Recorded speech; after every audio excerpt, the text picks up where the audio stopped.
No niin, aloitellaanhan webinaaria tältä osin.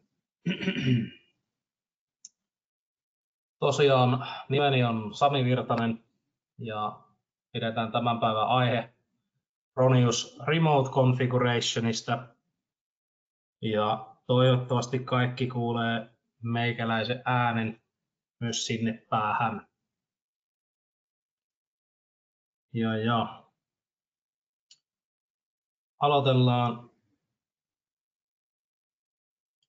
Aloitelleenpa saman tien sitten, eli mitenkä homma toimii.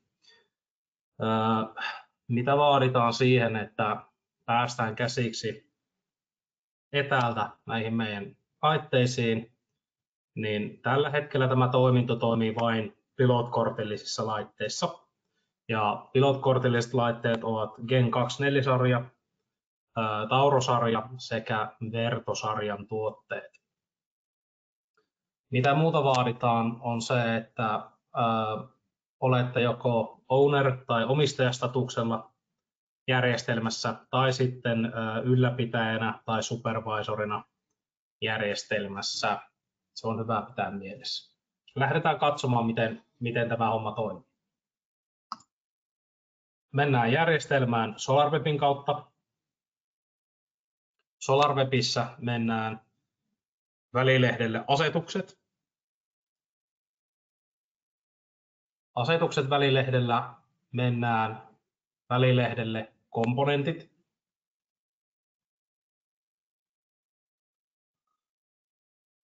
Ja täällä nähdään tämän Gen 24 pilottikortti.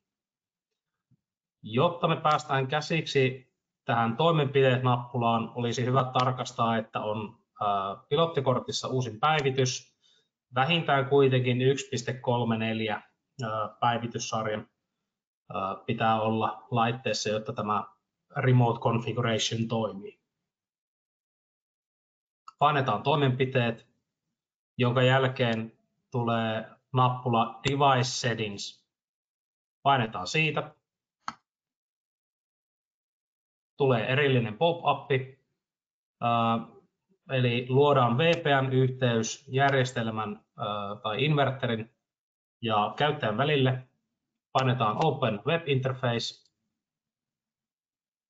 jonka jälkeen huomataan, että hyvin nopeasti se menee siihen laitteen käyttöliittymään. Ja tämä on tosiaan ihan täysin sama käyttöliittymä, mikä on kuin siellä kohteella käydessä paikan päällä. Tänne voidaan nyt kirjautua. Mennään sisään teknikon tunnuksilla.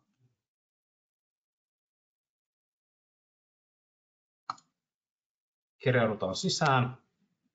Ja nyt huomataan, että kaikki asetukset, kaikki välilehdet on saatavilla. Päästään esimerkiksi komponentit välilehden alle. Pystytään muuttamaan Functions and I/O välilehdellä asetuksia, mikäli niitä halutaan muuttaa. Tai sitten, jos halutaan luoda akustolle aikaohjauksia, pystytään niitäkin tekemään täältä etäältä. Tai sitten mahdollisesti ottamaan pois päältä. Pystytään tekemään kuitenkin muokkauksia etäältä. Ei tarvitse mennä enää kohteen.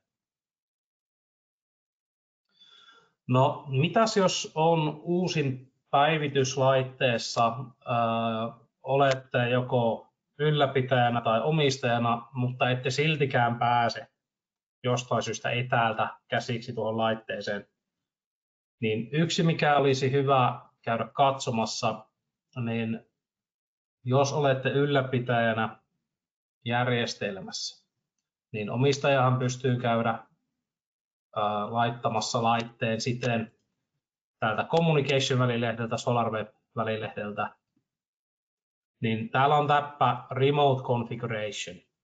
Mikäli tämä täppä on laitettu pois päältä, niin silloin tämä Remote Config-toiminto on estetty, eli etäältä ei päästä käsiksi, ja se pitää paikan päällä käydä laittamassa päälle. Normaalitilanteessa, kun tämä laite päivitetään tähän 1.34 tai uudempaan päivitykseen, niin tämä on automaattisesti päällä näissä laitteissa, jotta vältytään siltä turhalta käynniltä kohteella. Mutta voi olla, että joku asiakas ei halua, että etäältä käydään sitten muuttamassa asetuksia. Voi olla, että hän sitten käy laittamassa sen pois päältä sieltä. Käytännössä lyhykäisyydessään ja kokonaisuudessaan remote config on siinä. Enempiä ei tarvita. Hyvä muistaa olla supervisori siellä vähintään. Se, että tuo täppä on laitettuna päälle tai käydään laittamassa päälle, mikäli se on laitettu pois päältä. Ja se, että se on se päivitys kunnossa sillä laitteella. Jos on jotain kysymyksiä tästä remote configista, niin chatissa voi kysyä. Vastaillaan kollegan kanssa kysymyksiin, mutta lyhykäisyydessään se oli siinä. Pitäisi olla varsin simppeli käyttö.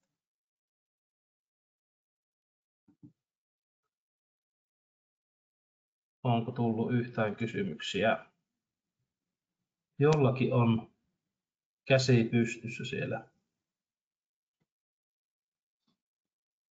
Hyvä. Me kysellään tässä nyt tai vastaillaan kysymyksiin, mikäli niitä tulee, mutta kokonaisuudessaan tämä webinaari oli tässä. Tästä ei ole oikeastaan tämä enempää kerrottavaa. Tämä toimii kaikille pilottikortellisille laitteille vastaavasti.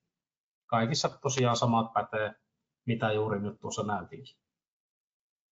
Kiitoksia osallistumisesta ja nähdään ensi webinaarissa.